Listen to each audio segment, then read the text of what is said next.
It's a place where we're all going to arrive at some point anyways. So we might as well just, get ready for it. And what that does is that creates a field of possibility. It shows that you're open to this. It shows that you're a receiver. And before you know it, you might have some really incredible magical experiences. You're going to get some responses. And the beautiful thing about this is that you'll realize how supported you are in the energetic realm. It's wild.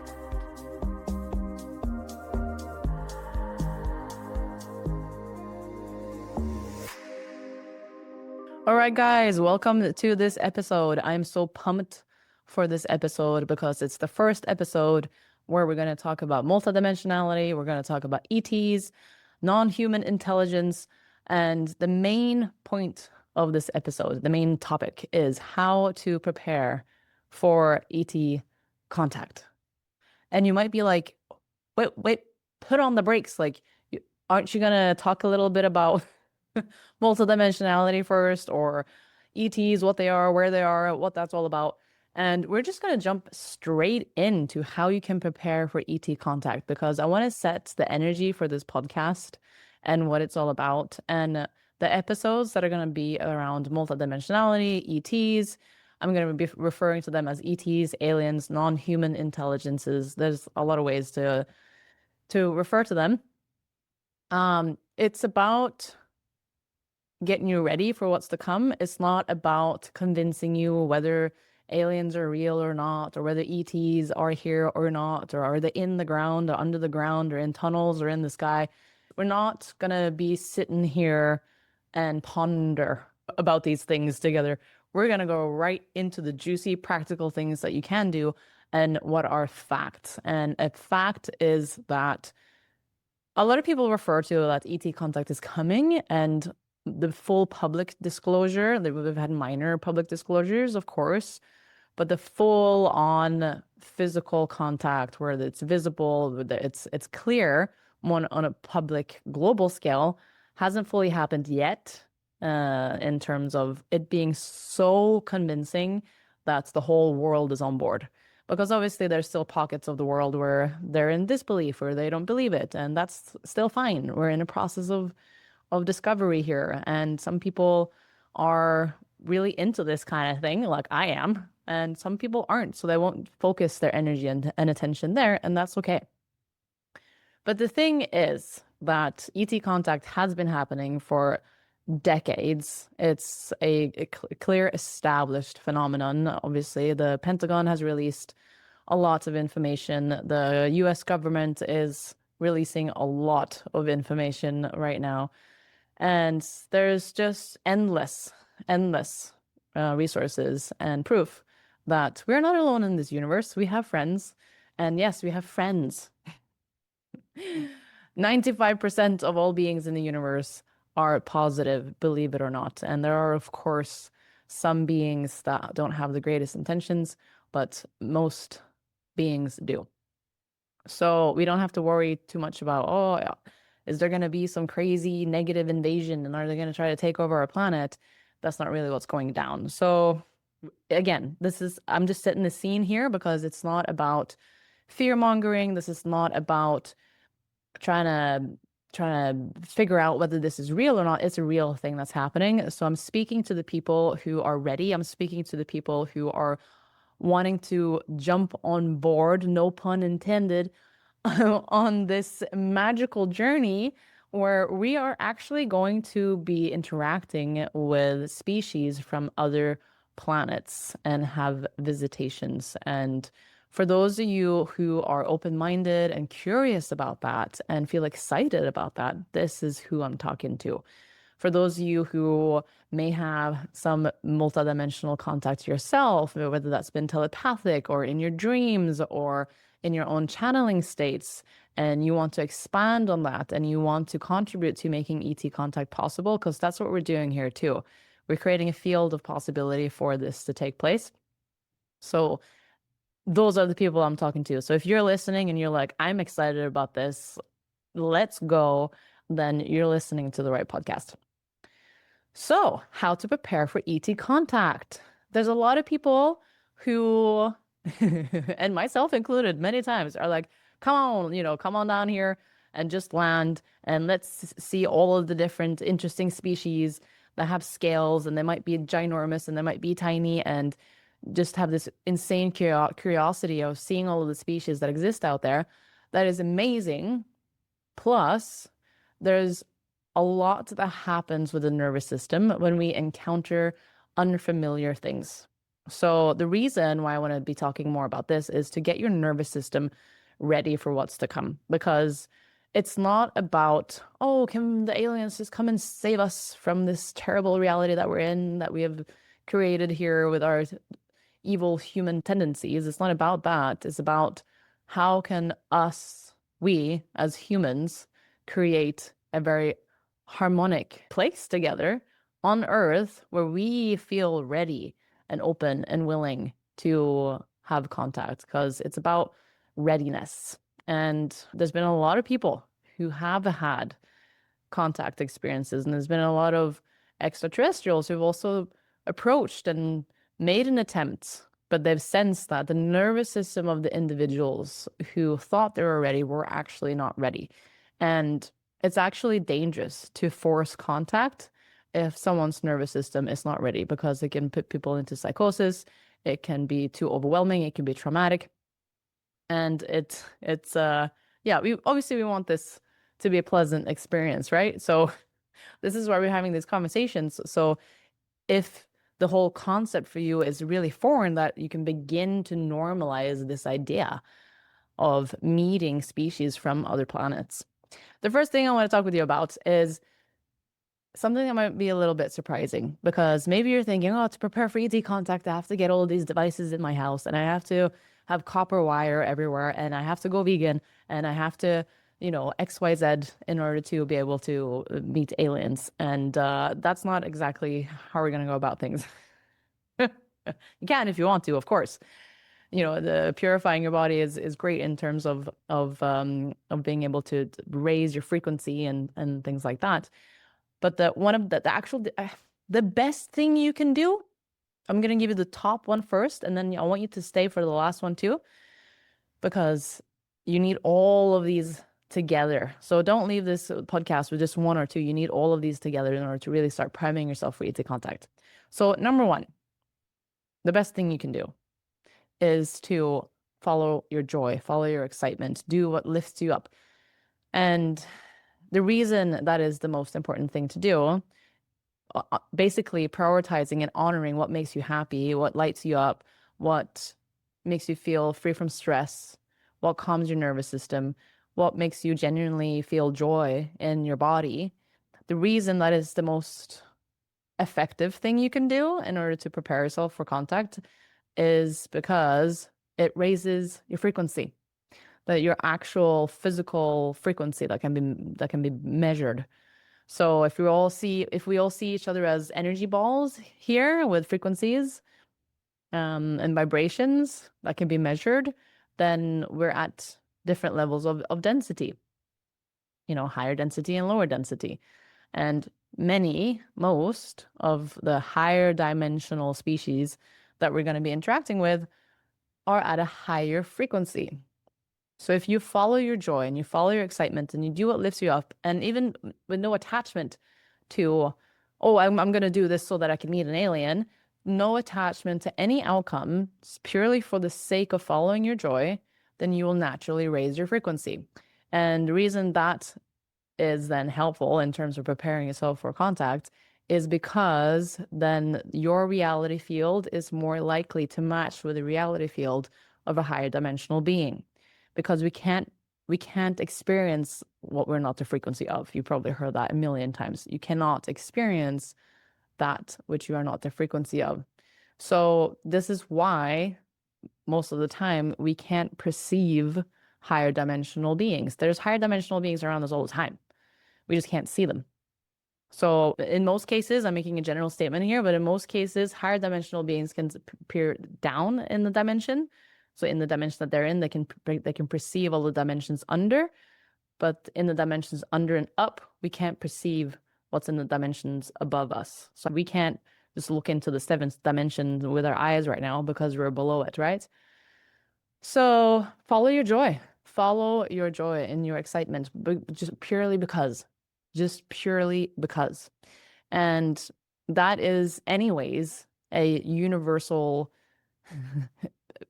it just should be a universal guideline for every living being, anyways, because isn't that at the core of why we are choosing to exist? And of course, there's contrast and drama and all of these beautiful things that's happening in our lives that all happen for a reason. But if you can learn to train your muscle, your intuition muscle, to follow your joy, to choose what feels joyful to you, then at the end of the day, you're just gonna have a great life anyways. ET contact or no ET contact. So it's a win. It's just a win regardless. But from a frequency perspective, following your excitement, following your joy is what's going to raise your frequency, and that's going to make you more compatible with the reality field of higher dimensional beings. And then your reality field can actually merge with the reality field of a higher dimensional being. Quick tip here is don't beat yourself up. So here's a trap that a lot of people fall into when they follow their joy, they follow their excitement, is that a challenge will happen, something difficult will happen, and maybe you feel sadness or anger or grief or anything that comes along with a challenging situation, and then you beat yourself up for not being happy. So this is not a happiness competition, not at all. Like you need to embrace all of life and have an attitude of seeing that everything happens for you, even the challenges. So this is not a unhealthy, toxic, only positive thinking game, not at all. Absolutely not. Honor all of your feelings, but what I'm inviting is a general attitude towards making better choices. So this is not about trying to put rose-tinted glasses onto everything that your experiences that you experience. It's about making better choices from today, moving on. So as you're reflecting on each day on how you're making decisions, are you making decisions out of obligations, out of guilt, out of shame, out of this or that? Or are you making decisions based on what truly gives you joy and what you think will be in the best interest for yourself? So something to think about that. Next that we're gonna go to number two. So number one, follow your joy. Number two is get ready for telepathy. This is a real thing that many people are experiencing more of. So a lot of people are going through deep healing journeys and are focusing on their multidimensionality. They are naturally turning on a lot of their clairvoyant skills or all of their clear skills. And telepathy is something that comes along with when you do a lot of healing work, basically. And telepathy is not about in breaking people's privacy or invading people's privacy or trying to get into people's minds without their permission. Not at all. Telepathy is simply having the same thoughts at the same time.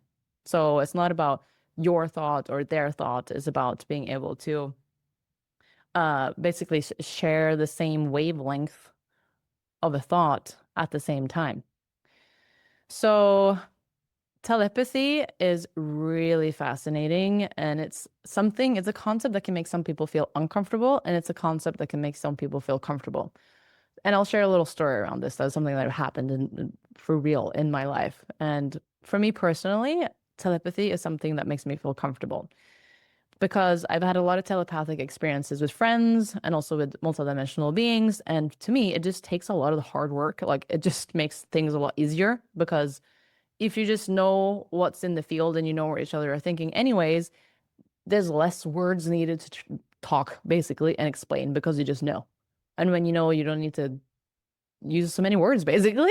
I just find it a very effective way of communication. And I don't have a problem with there being access to my inner thinking world. Not to say that, oh, I just want every being on this planet to be able to access my mind, and that I wouldn't feel comfortable with, but that's not the case. That's not what's going to happen because anyone who's able to become telepathic telepathy isn't something that's just granted any being. Telepathy is something that usually is it's a skill set that people are able to acquire if they have certain virtues in place. Let's just put it like that. Of course, some people can train themselves into using telepathy for other intentions that are perhaps not of the greatest. But if anyone's familiar with karma, you know how that goes down. So what's the point of doing that anyways? That's just that just doesn't make any sense. That doesn't make any sense at all. So if anyone was going to use telepathy with bad intentions, it's a very small possibility that anyone would do that, because usually if anyone wants to get in touch with telepathy, it's typically a being in a higher frequency bandwidth. Anyways, we're not going to go into morals and ethics around spiritual skills. But one thing I want to talk about this topic about being uncomfortable with telepathy, because if you're uncomfortable with telepathy, that doesn't mean there's anything wrong with you, because we're not used to being able to access everyone's thought patterns all the time, or being able to feel what someone else is going through without even being in the same room. It's not something that we're grown up with. To small extents, of course, but not to full on can actually hear every single thought that another person is thinking. And anything that's in the unknown always feels uncomfortable to the personality structure, to the ego, right? Because we have an inherent need to protect ourselves from the form of evolution. So it's normal if you can feel a little uncomfortable with telepathy. It doesn't mean there's anything wrong with you, but it's something to take in consideration. And if you are fearful of telepathy, then it's important to consider why. So if you're fearful that it's going to be used against you, anything like that, that's something that can be completely eradicated, because let's just put it like this. Where we're heading as a species, as humans, is that eventually at some point, I'm not saying this generation or even the next generation, at some point in our evolution, we're all going to be fully telepathic. It's a place where we're all going to arrive at some point anyways. So we might as well just, you know, get ready for it. And it's something that can be comforting, because imagine how we would all function as a whole. We see this in nature, with herds of different animals that function together as a whole. There's no discord, there's no distortion, there's no going against each other or fighting each other for having a different thought pattern. It's just a whole functional system moving together. And wouldn't we all just function a whole lot better here if we've operated like that? To me, it just makes sense. And we're gonna arrive there at some point anyways. But I want to share a little story about telepathy and why, even if you're thinking, I have no problem with all of my thoughts being out there, it can be a little shocking. It can be a little shocking if you haven't experienced it. Maybe you've experienced it to some degrees, but if it's something that's very new to you, it can be a little intimidating. So I'll share this little story. So for those of you who've followed me for a while, you know that before I used to channel full time.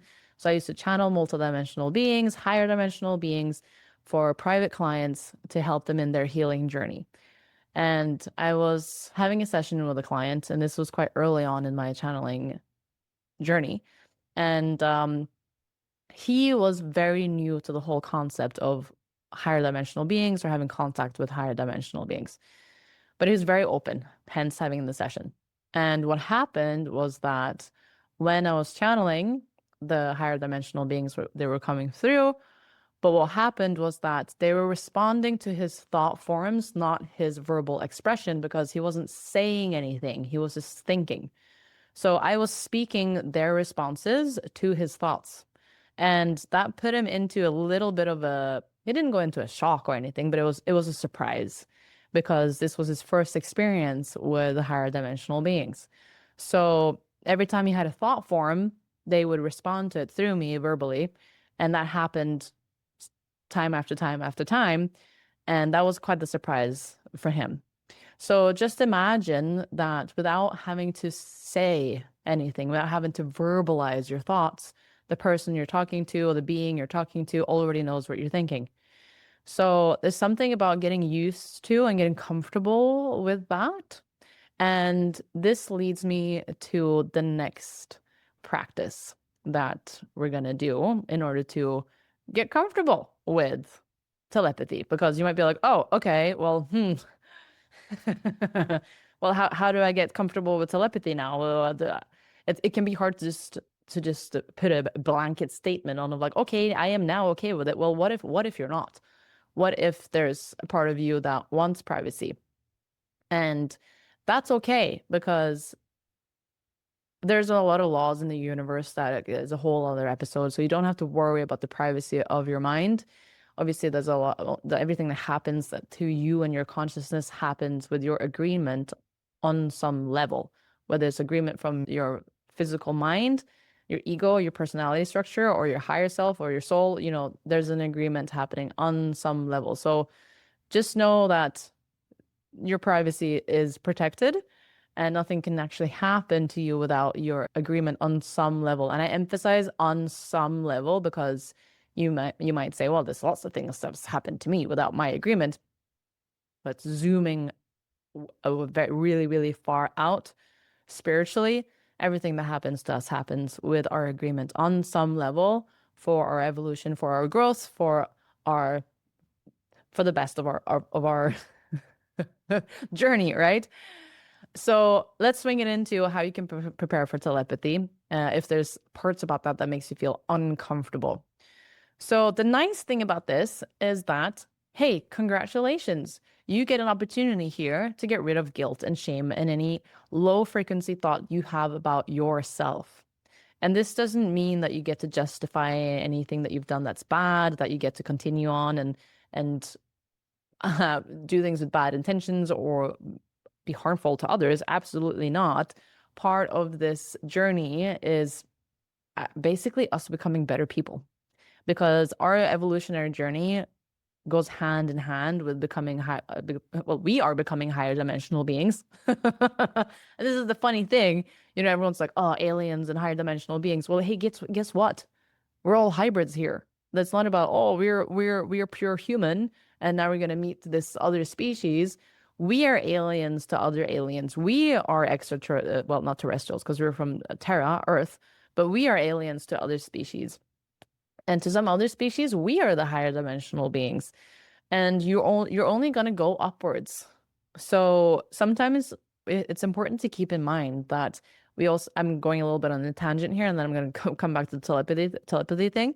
But it's important to bear in mind that we have to stop putting higher dimensional beings on a pedestal and that they're above and we're below, and we're the, lousy little peasants here on Earth having such a terrible experience, and we have to make ourselves worthy of ET contact. That's not what it's about. It's about us becoming the best versions of ourselves so that we can have the best experience with ourselves because we can only have experiences through ourselves. So it's for you at the end of the day. So to become comfortable with telepathy, it's about there's tons of things that you can do to prepare for telepathy. I'm just going to give you a few ones here. But working on low self-worth, getting rid of guilt, shame, and negative inner critic talk, because what we shame is what we want to hide, right?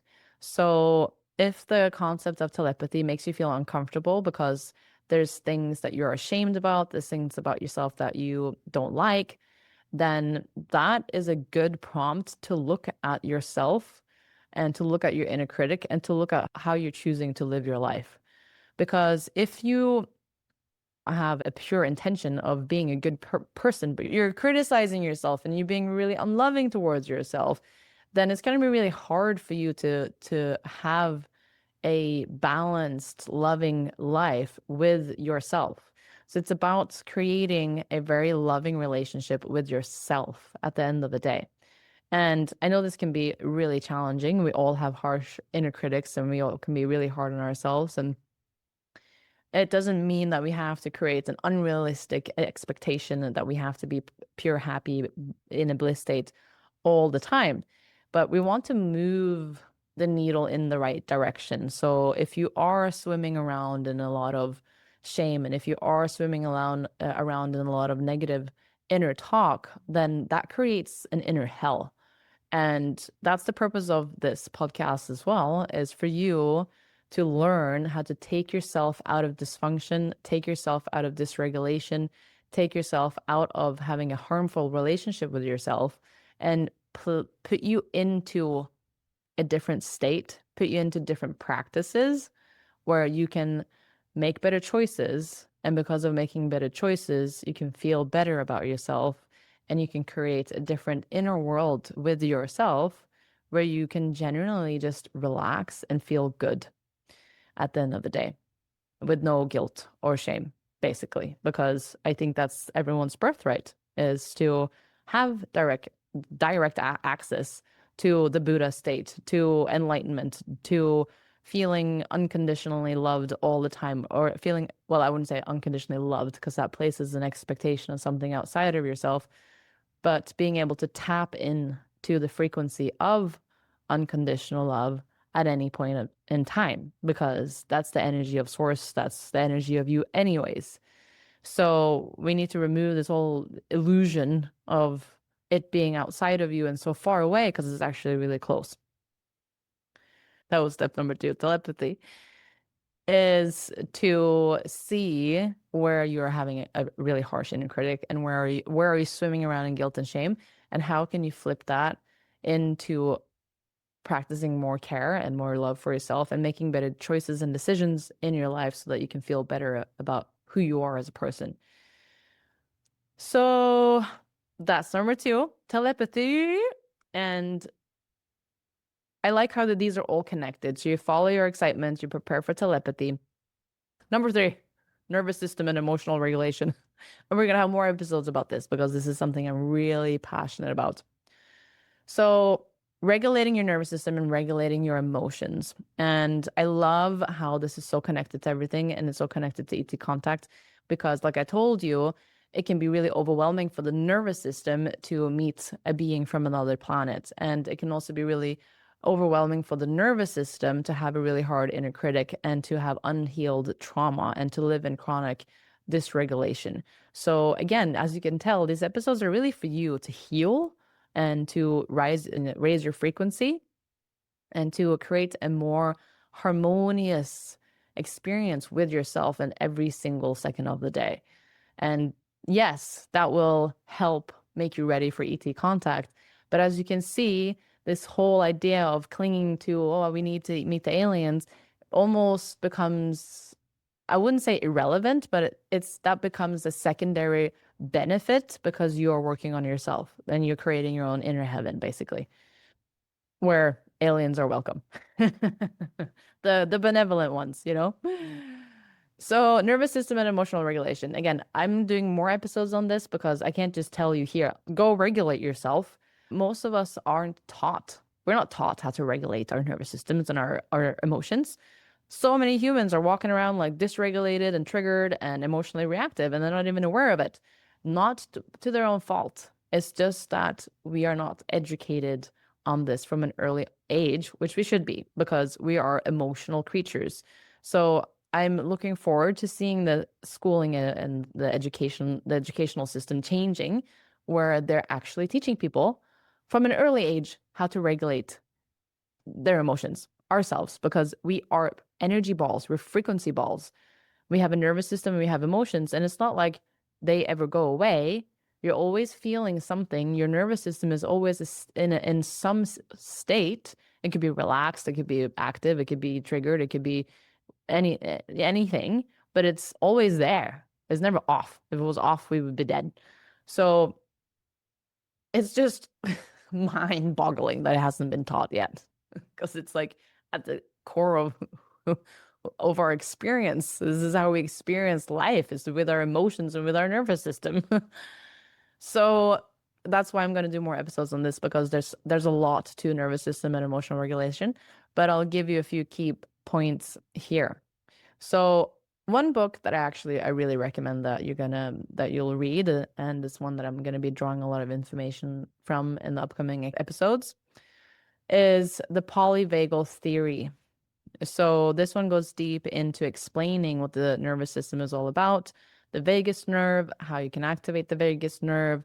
And believe it or not, it's not just about managing to be super relaxed all the time. It's about learning how to regulate and oscillate between a sympathetic nervous system and the parasympathetic nervous system. And the sympathetic nervous system is the one that's involved in arousal, activity, and the parasympathetic nervous system is the one that's involved in slowing down, digestion, relaxing, things like that. Again, I'm going to go into more details about this in further episodes. But the polyvagal theory is a great book to look into for nervous system regulation. And there's some really basic things that you can do that I'll share here now. Number one is breathing and learning to slow down your breath when you're feeling triggered. So I've shared this in another episode before, but I'll share it again. And it's box breathing. So when you notice that you're triggered, your heart rate is going up, maybe you're feeling angry, maybe you're feeling dysregulated, you have a hard time thinking because the blood from your prefrontal cortex has all now gone into your amygdala, and you're just like, defense mode or runaway mode. Slow down your breathing. So box breathing goes like this. You breathe in for 4 seconds, you hold for 4 seconds, and you exhale for 4 seconds. And your mind might just dismiss it and be like, oh my God, how can just a little breathing exercise work? Well, it does. This is why, somatic therapists and psychologists and trauma healers recommend to just slow down and breathe. If you're totally flooded and you're completely gone into total dysregulation, then of course it's not just a tiny little breathing exercise that's going to do it. You're going to have to do more things. You have to get out of the environment. You're going to have to seek safety. You're going to have to breathe as well to slow your nervous system down, but it's going to be more layers to it. But this is really good to bear in mind, to catch yourself early for when you notice you feel heightened more than you'd like to.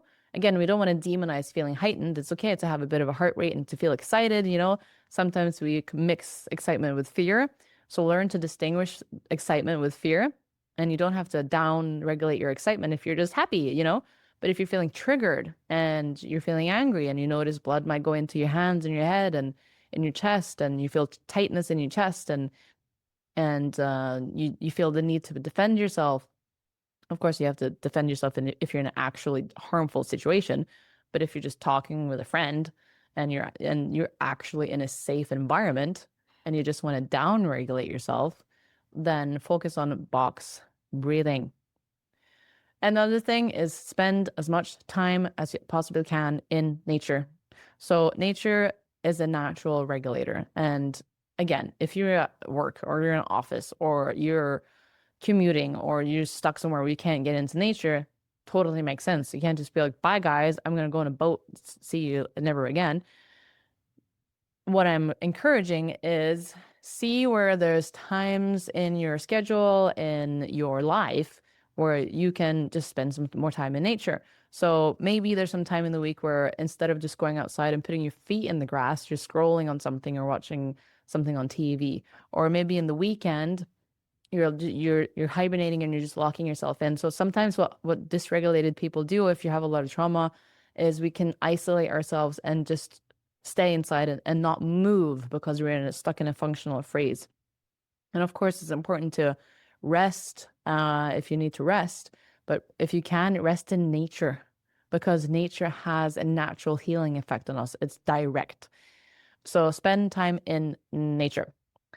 The third thing that I will tell you about is, it seems so basic, but just taking when you feel triggered, when you feel a flooding of emotion, it's so what most people do is you just snap back, you just react, right? I want you to take a pause before you react, and in that moment, I just want you to internally be able to name your emotion without labeling, without blaming other people, without this or that. And then asking yourself, what do you need in this moment right now in order to calm down or feel better? So, You might notice that you feel triggered, and then you go, I feel fear. You actually feel fear in the body. Maybe you have this need to run away and you just feel fear. As you're doing the box breathing, ask yourself, like, what am I feeling right now? And what do I need? Because a lot of times people go into dysregulation and reactivity, and there's a total lack of awareness of what's actually going on. And that's why afterwards, after when people have acted out in unawareness, they kind of get their senses back and they regret what they said. And they're like, what happened? Why did I do that? Oh, what? They don't even recognize who they were because they acted out of reactivity. And that's not to make that a bad thing. It's not. It's your nervous system. It's your system is feeling triggered and it's just wanting to protect itself. But now that you have this additional layer of understanding what's happening and why, what am I feeling and what do I need right now? I'm feeling angry because someone said that and that doesn't fall in line with what I think about myself. Okay, it's okay. I'm feeling angry. Breathe into that. Take a pause and just let it be. What creates additional contraction in our system is when we label what we're feeling as bad. Oh, I'm feeling angry now. That's bad. Oh, I'm feeling sad. I don't want to be sad. I just want to get out of this state. And ironically, the more acceptance and self-compassion you can have to the state that you're in, to what you're experiencing, the quicker it will dissipate. I'm not saying it's going to go over in a split second. It might take some time, but it will go away much faster and with a lot less dysfunction than if you go into reactive mode. So name your emotion. So that was number 3, nervous system regulation. And the last thing that we're going to do, number 4, is have some fun with this. Now I'm talking about ET contact. Also, just to finalize on number 3, nervous system regulation, the reason this is important for ET contact is also because if a species comes and they're like, hello, here we are, and we're gonna meet, and they can read you, they feel your emotions, just like we can read each other. When you meet someone and they're feeling really angry, you can feel that they're angry. When you meet someone and they feel super scared, you can tell, like, wow, that person is terrified. Are you okay? We can feel each other. It's not like extraterrestrial beings and aliens, they have this super crazy ability to just read us all the time. We all can read each other all the time. You read other people all the time. You can feel when someone's upset. You can feel when someone's happy. You can feel when someone's in a different vibration. Like, you do this yourself all the time. So of course, extraterrestrial beings, they're not gonna just barge in here and be like, hi, let's get this party started when everyone's feeling fearful and dysregulated and reactive and having, nervous system breakdowns. They're just gonna be like, okay, we're gonna have to wait a little bit. It makes total sense. So the more you can work on, again, number one, what we talked about earlier, creating a really loving relationship with yourself and being able to catch your emotions and being able to yourself be able to calm yourself down and regulate your nervous system. That's going to make it a lot easier for you to have encounters with the unknown, with new experiences, because you're going to be able to put yourself in a state that can handle it, right? And then, yes, last one, number 4, is have fun with this and create your own energetic imitations. So contact is not something that we're waiting for. It's already here. They're already around. And you also are an antenna yourself. So what you put out there, you get back. And what you ask for is most of the time, it's delivered on. So you can have fun with this and begin to practice this telepathy and practice sending out invitations and also practice in yourself, sending out a formal invitation. What beings do you want to meet? Who do you want to meet in this universe and why? Maybe there's a specific collection of beings that you have a resonance with, that you feel an affinity with. Some people feel a strong affinity with the Pleiadians. Some people feel a strong affinity with the Arcturians. Some people feel a strong affinity with the Sirians. Some people feel a strong affinity with the Andromedans. You get to decide and you can create this intentional relationship with the beings that you want to meet. So that begins inside of you already as an energetic invitation. You can begin to talk with them already. You can begin to have conversations. You can begin to set up an altar, a space, what is this? Space in your home that's intentional for that. And what that does is that creates a field of possibility. It shows that you're open to this. It shows that you're a receiver. And before you know it, you might have some really incredible magical experiences. And that's what really did it for me. I didn't go too much into my channeling experience here today. I might do in another episode. But I was very curious about everything that was out there in the galaxy, everything that's out there in the universe. I was so curious around all of the species that's been involved in watching over the evolution of humanity, that I was very open. So again, if you are happy about ET contact and something that you want to invite in, then begin making yourself an antenna, because it starts with you. So make a dedicated space in your house or in your garden, or, take time to go up and not go up, look up and look at the stars at night. There's so many sightings now of UFOs. Some of them are, of course, reverse engineered crafts that humans have made. So this is something that we're going to be seeing a lot too. That's not something that's happening to basically eradicate this whole idea of ET contact. It's just a matter of evolution. There's been crafts that have landed here on Earth, and organizations have found them, and they have the technology to reverse engineer them. So of course they're going to be like, hey, we have anti-gravity now. This is freaking awesome. And we can make really cool things with this. So they've reversed engineer it, and now we're seeing more of it. That doesn't mean that all UFOs aren't real. It's just that now we have both. So hey, look at that. That's also bringing us closer. But yeah, so create an energetic imitation, set out an intention. You can begin to practice telepathy yourself with higher dimensional beings. Believe it or not, you'll probably get a response. Most people don't even take the step of creating a telepathic connection, because they're like, oh, they just dismiss it before even trying it. Most likely, if you set up an energetic invitation, you're gonna get some responses. You can get some responses. Like, practice that and have fun with it. And the beautiful thing about this is that you'll realize how supported you are in the energetic realm. It's wild. So that would also help with setting up a more loving relationship with yourself, because you're going to come to a realization of how loved you are by so many beings in this universe. So that was today's episode on how to prepare for ET contact. If you have any questions, please comment, message me, let me know. I love this topic. And we're going to talk more about ET contact, multidimensionality. And I really want to tailor these episodes to you. So again, don't hesitate reaching out to me with questions. I will be more than happy to answer and to make episodes about them. So that was it for today, and I will see you in the next episode.